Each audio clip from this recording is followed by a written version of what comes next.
Alrighty. Welcome, everyone, and thank you so much for joining us today. I'm thrilled to be having this discussion united by a crucial goal, navigating the world of dating apps safely. My name is Giovanni Jacobs, and I'm the Sexual Assault Outreach Coordinator for Family Time Crisis and Counseling Center. So I'm old enough to have seen firsthand how the landscape of meeting new people has transformed drastically. We live in a time where love letters have turned into swiping right and where the quest for connection can be as immediate as it is intense. So today we won't just swipe right, we'll explore how to do it safely. We'll discuss insights that will hopefully empower you, tips that will protect you, and we'll confront the tough stuff head on because your well-being is worth it. Let's begin. Okay, so let's examine the agenda for today. First up, we have understanding the landscape. We'll start by looking at the two most popular dating apps currently, what sets them apart, and how you can navigate them expertly. Then we'll move on to the bedrock of any online interaction, privacy and security. This is about more than just having a strong password. It's about understanding the settings and safeguards that keep your personal information just that, personal. Third, we'll shine a light on red flags and user safety. It's essential to know when something doesn't feel right, and recognizing those signs early on can be the key to your well-being, online and off. And to round out our session, we'll cover responsible meeting places. Once you've made that connection, where do you go from there? We'll share strategies for your first in-person meeting that are smart, safe, and set you up for success. But first, let's meet the hosts, me. Um, it's a pleasure to meet you all. Like I said at the top, I'm Giovanni Jacobs. And as an LMSW in my role here at Family Time, I've dedicated my career to supporting and educating and empowering those who have experienced sexual assault. It's a role that I approach with both passion and reverence. I understand the importance of creating safe spaces, physically, emotionally, and yes, digitally. My mission extends beyond crisis intervention.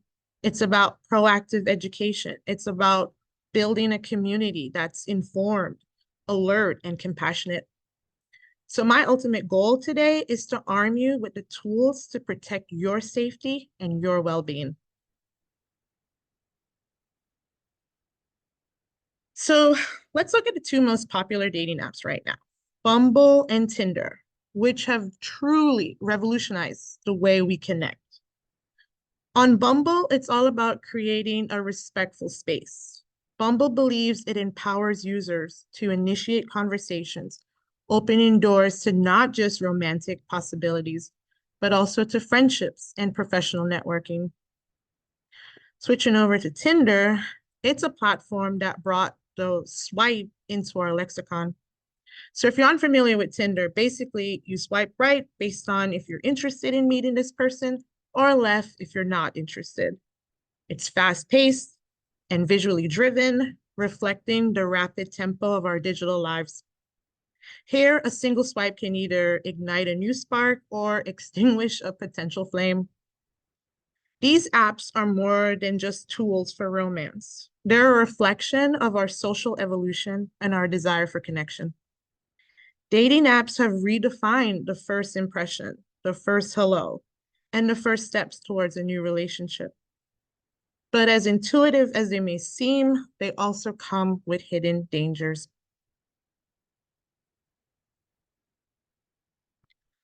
So let's talk about safety then. Enhancing safety on these dating apps, it's crucial first to acknowledge that over 30% of US adults are swiping and messaging. So basically, that means these platforms are not a fad, they're a fixture. But with great popularity comes great responsibility, especially when it comes to our personal safety. Creating a safe profile is your first line of defense. It's like your digital home, and you decide who gets the key. Use nicknames instead of your full name. Be selective with the information you share, and think of your profile as a curated display, not an open book. And then there are the built-in safety features to consider: photo verification, emergency buttons, and more. They're not just add-ons. They're essential tools that act as your personal bodyguard. For example, Hinge, another popular dating app, has a "We Met" feature, and it isn't just about success stories. It's a check-in, ensuring your safety long after the first date has ended.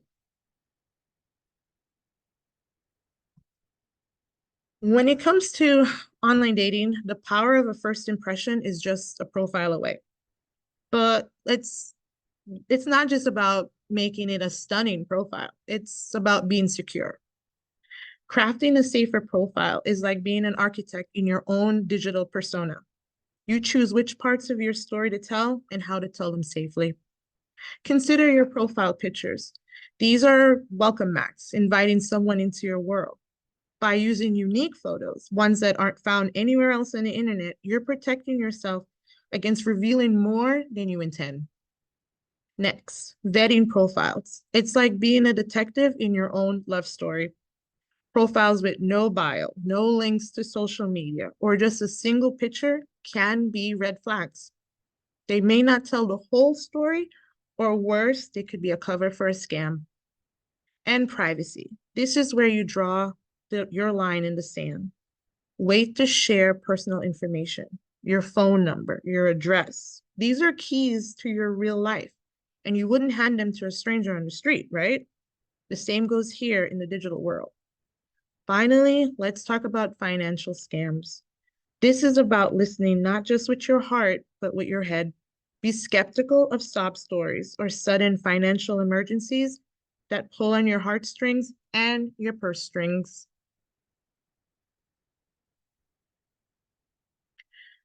Okay, now I'd like to turn the spotlight over to you all for a moment. It's time for an interactive poll because your practices and your perspectives are just as crucial to this conversation as the information we're discussing. On your screen, you'll see a question. Which of the following safety measures do you currently use when online dating? Let's pull up that, oops, my bad. Let's pull up that poll.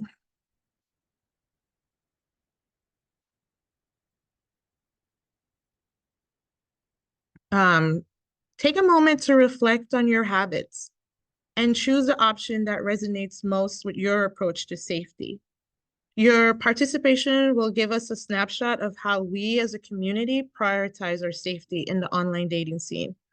So go ahead, make your selection now, and we'll give it about a minute or two for everyone to respond.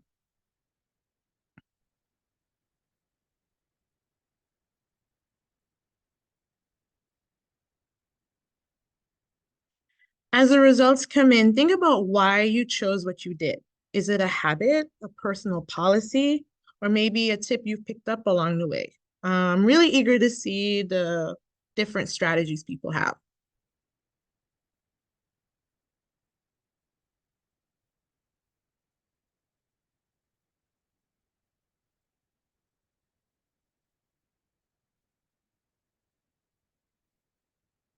Yeah. So it looks like 50% use sharing location. That's a really strong one. That's a good decision. It just lets people know exactly where you are at all times. Can't go wrong with that.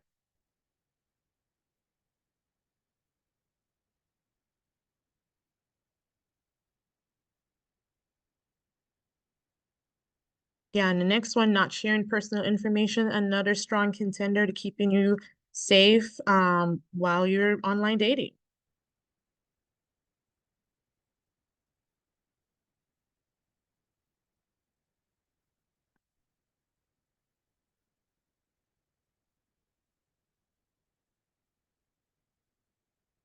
Okay, so let's look at protecting your privacy.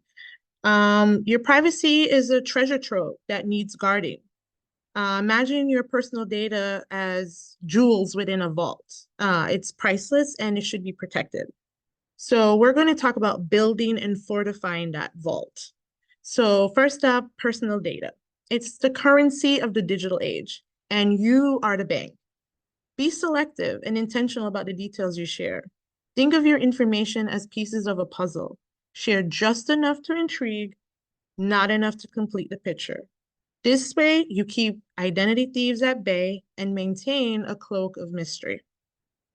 Next, privacy settings. These are the walls of your fortress, the guards of the gate. Every app comes with these settings for a reason, to give you control over who sees what and how they can contact you. Familiarize yourself with these settings, make them your new best friends. And then there's the matter of sharing limits. It's tempting to share that beach photo or your adorable pet antics, but pause and consider the digital footprints you're leaving behind. Could that photo be used to identify your location? Could that pet's name be a security question? Share with care always. Protecting your privacy isn't just about what you keep to yourself. It's about taking control of your narrative in the digital world. You are the author of this story. Write it with both openness and caution in mind.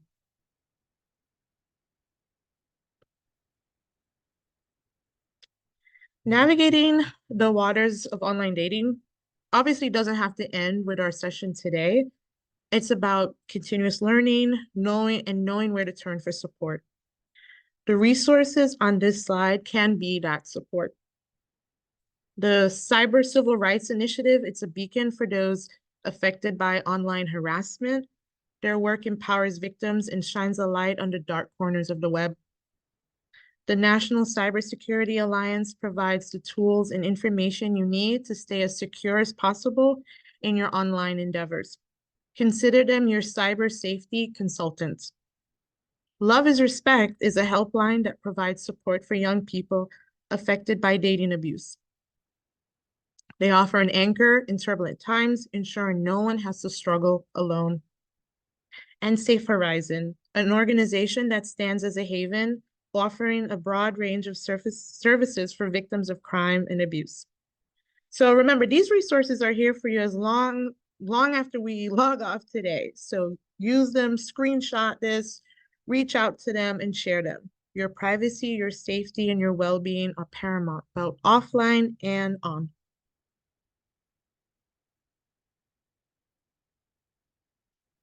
Knowing how to spot a red flag is so crucial for your well-being. So let's unpack these warning signals that might pop up.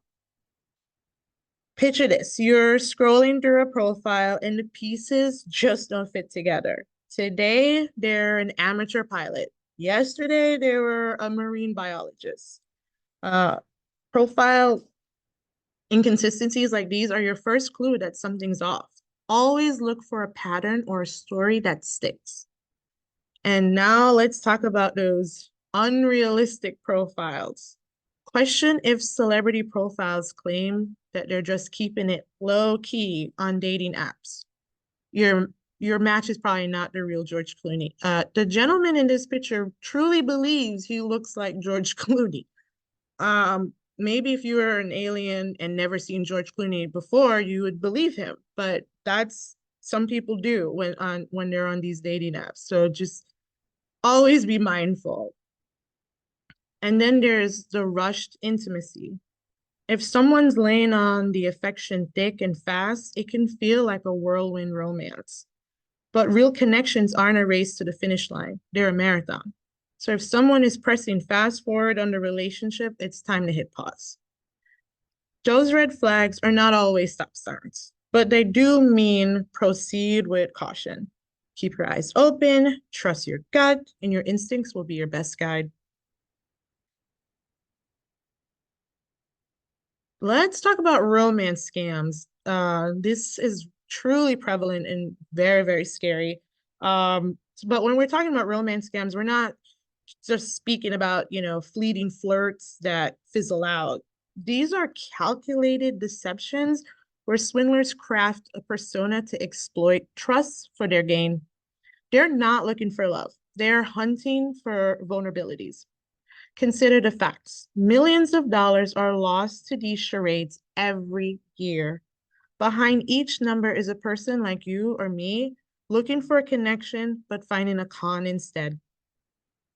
These scammers, they're storytellers. They spin tales so engaging that you might feel you're the protagonist in a romance novel.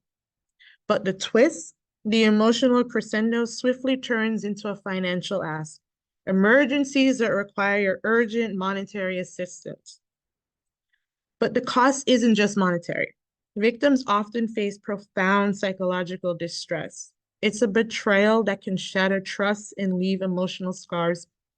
It's why conversations like these that we're having right now are not just crucial, they're necessary. Understanding is the first step towards armor against exploitation. It's not just your wallet at stake, it's your well being. So, how do we spot a wolf in Cupid's clothing? Like I said earlier, be wary when affection comes at warp speed. Scammers often profess love early on to manipulate emotions. Now, if the person on the other side of the screen is dodging every opportunity to meet in real time, whether it's in person or through video calls, red flags should be waving. It's one thing to be shy, but it's another to be elusive. And then there's the classic tale of woe. Like I said, emergency situations that always seem to need financial aid. It's like a play where the money is the main character and you, my friend, are footing the bill. Let's not forget the profiles that read like a template, vague, impersonal, the kind that feels like it's to cast a wide net. Scammers are in the game of numbers, and they're not writing you a personal poem. They're copy and pasting their way to the next target. Be smart, be skeptical, trust, but verify. Because when it comes to your heart and your wallet, it's better to play the detective than the fool. Most people have positive experiences with online dating. I met my husband online and we've been married for 10 years. So many people like us manage to find genuine connections. Um, but it's crucial to face the facts that might cast a shadow over the digital pursuit of love. For instance, a study by Columbia Journalism Investigations has revealed that a staggering 31% of women have experienced sexual assault by someone they initially met through a dating app. Let's be honest, that might actually even be an undercount because of so many unreported assaults. So it's a statistic that shows the need for vigilance and thorough vetting of potential partners. The perceptions of safety in online dating are split along gender lines, with over half of Americans considering it relatively safe. Yet this confidence is more pronounced in men, with 53% considering online dating safe compared to the 39% of women. This discrepancy points to a broader societal issue where safety concerns are disproportionately shouldered by women. On the financial front, romance scams have left a costly trail of heartbreak and financial ruin, with the average victim losing about 4,400 in 2022. It's estimated that up to 14% of all dating profiles could be wolves in sheep's clothing, luring in their next victim. These are more than mere numbers. They're reflections of real lives impacted. Awareness, like this, what we're doing, isn't meant to instill fear. It's to arm us with knowledge. So these are a few of recent headlines, and this is just a couple. Let's look at a few. Like, man accused of scamming $80,000 from woman he met through online dating site. Date ends with man robbed, thrown off the bridge, met online with after a woman he met online. These headlines are not just stories; they're stark realities that bring to light the darker side of digital romance. They stand as a testament to why we're here, why we're having this discussion. Um, let's keep looking at the headlines. $80,000 loss. That's not just dollars. It's not just a loss in dollars. That's a loss in trust. That one individual now probably doesn't believe in the prospect of love anymore. The 80-year-old widower, someone who's already dealt with loss, faced deceit, and that cost him $200,000. That's not just a blow to his finances. That's a blow to his fate and others.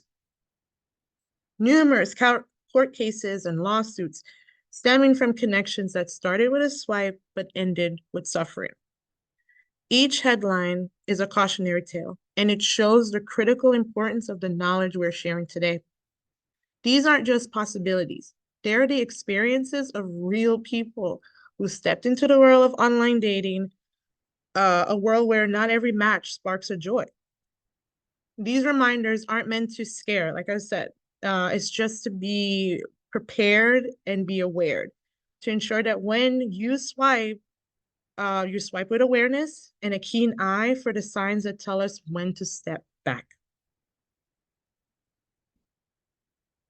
So let's say you've done all the privacy checks, you verified that this is a real person, and you want to meet them offline. This is where you turn the virtual into tangible. But how do we navigate these issues with care? So let's just imagine a public place bustling with life, maybe a coffee shop that's really busy and vibing, maybe a park where there's lots of sunlight. I'm basically trying to set up a perfect scene for two people to meet, perhaps for the first time after swiping right. It's about meeting environments that are not just backgrounds to your conversation, but witnesses to your safety. And while we're talking about setting, let's not forget about setting boundaries, especially about personal details, like we've been talking about. It's about keeping part of yourself, tucked away, a piece of the puzzle that only can come out with trust over time. And then there's the tough conversation about money again. We've all heard it before. Never send money to someone you haven't met in person. Yeah, that heart, after a lot of ways, gets in the way of your brain, of your head. So, just remember these steps just aren't recommendations. They're the armor to keep us protected. So again, this slide might seem like I'm repeating myself. I just feel so strongly about the need to reiterate the foundation of a secure meetup in the real world and setting that stage correctly. So again, busy, well-lit public places that offer not just, ambiance, but a sense of security, where help is just a shout away, ideally. It's so important and it's just downright smart. Now let's talk about the lifeline back home. It's that quick text or call to a friend. A lot of you guys picked that in your for your polling answer. So we all agree that let a friend know. Say, hey, I'll be at this place at this time with this person. It's not about mistrust. It's about a safety net. It's a simple thing to ensure that someone always has your back, ready to step in if the unexpected happens. And finally, how you get to and from your date says a lot about your independence. It's about being the captain of your ship, not just in steering the course of the evening, but ensuring you can sail away at your own will without relying on this person that you're just getting to know, you just met.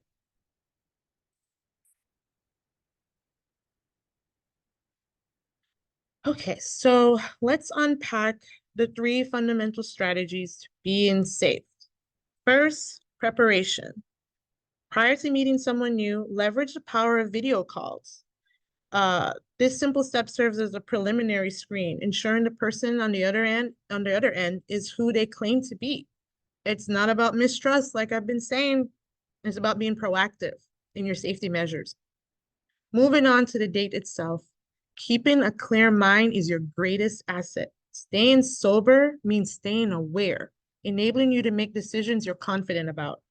If at any point something feels off, trust that instinct. There's no obligation to stay if you feel uncomfortable, and a timely exit might be the wisest choice. Finally, let's talk about aftercare, maintaining your privacy post-interaction.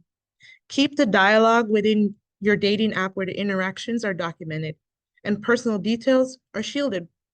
And when it comes to sharing your location with your family and your friends, modern apps have you covered. Selective location sharing with trusted contacts can provide a safety net without compromising your autonomy. So I know we've covered a lot, but let's put it now into an action plan. So let's start at square one, education. Knowledge is power. So arm yourself with it. Understand the common scams. Familiarize yourself with the safety features your dating app offers. This foundational step empowers you to navigate the digital waters with confidence. Now it's time to tweak these settings. Privacy is not just a preference, it's a priority. Adjust your app settings to the maximum privacy level to safeguard your personal information. It's like putting a lock on the door to your digital life. Moving forward, let's add an extra layer of verification with reverse image searches. This quick check can help you spot a fake profile in just a few clicks, potentially saving you from a scam. Now, when it comes to meeting someone new, remember the golden rule, public places, public places. Inform a friend of your plans, who you're meeting and where. This makes sure that someone always has your back. And lastly, never underestimate the power of your instincts. They're your internal alarms. If something feels off, pay attention to that feeling. Step back and report any suspicious behavior. Trusting yourself is the final piece in our action plan, cementing a proactive stance on safety in online dating. Together, these steps form a really strong action plan. It keeps you secure when you're seeking these meaningful connections. Because in the end, we all deserve to find joy in our interactions without compromising our well-being. So there's so many resources at our disposal. It's not just about, again, swiping right or left. It's about enriching our understanding and staying connected to our support systems that uplift and inform us. So for my avid readers out there, the Smart Girl's Guide to Privacy, it's not just for girls or women either. Anybody can really use this book to help them. It has a lot of wisdom. It has a lot of information about safeguarding your personal space online. And I just think it's a must read to stay ahead of the curve. For my visual learners, there's the documentary, The Dating App Whores Untold Story. It offers a really strong visual exploration of the pitfalls of digital dating. The headline's a little scary, but I promise this documentary will keep your attention and teach you valuable lessons. And then there's the Just Science podcast. I really recommend this one. It's not just about forensic science. They talk about psychology behind online behaviors, a crucial thing we might need to understand online dating even better. Particularly this month, all their episodes are dedicated to Sexual Assault Awareness Month. So I really highly recommend checking them out.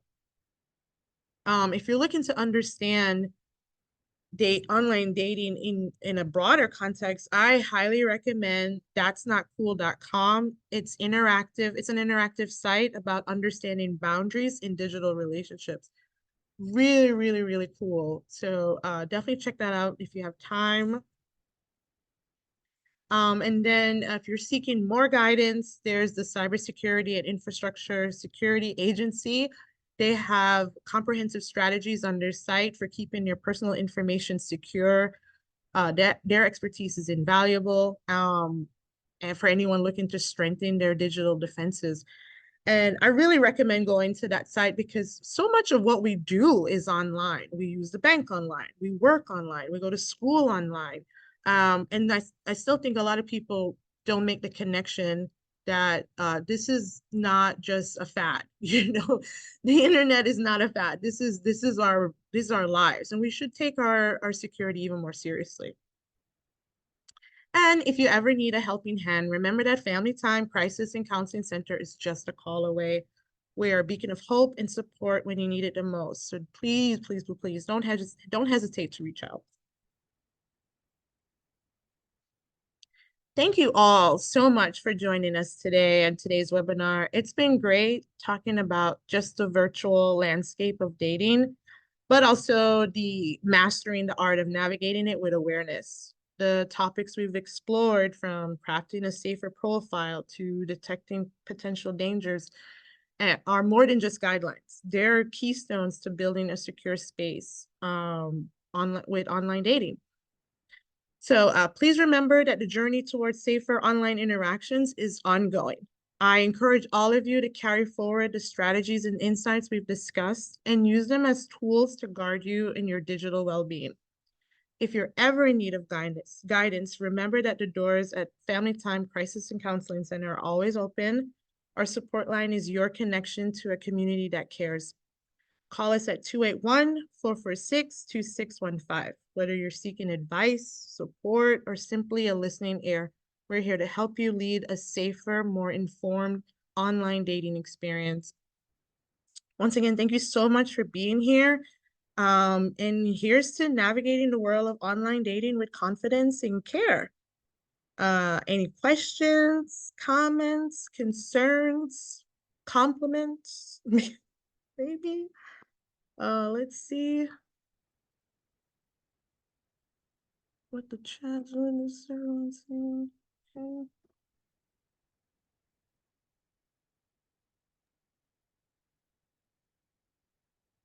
Hi, Giovanni. A great presentation. Thank I you. did have a question. So I know for most dating apps, to my knowledge, the requirement is for ages 18 and up.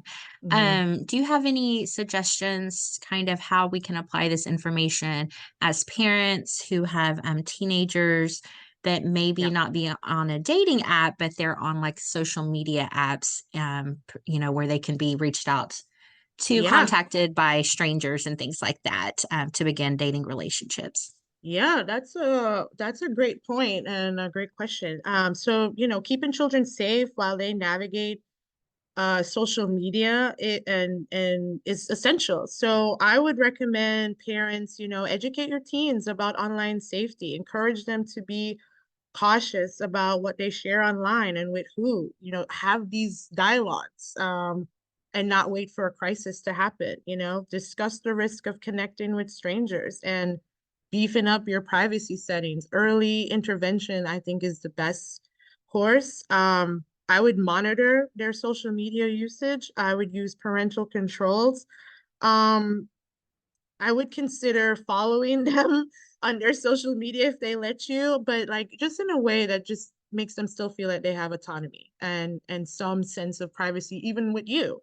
And again, I encourage open communication. Let your teens know that they can come to you if they have any issues or concerns online. Establishing trust can really maintain an open dialogue. So if something does happen, they are not afraid to come to you and say, "Hey, this is going on. I feel like somebody's intimidating me. I think somebody's trying to scam me, or they're trying to blackmail me, or anything of that nature."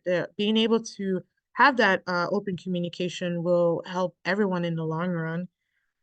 Teach them about healthy relationships and setting boundaries and um I think also like what apps use appropriate, age appropriate apps are very essential. So yeah, I hope hopefully those type of strategies can help parents moving forward. Awesome. Thank you very much. Thank you. Thank you all. All right. Well, if there's no more questions, I will have to say good afternoon to you all, and thank you again for being here. Appreciate it. And I'll see you another time.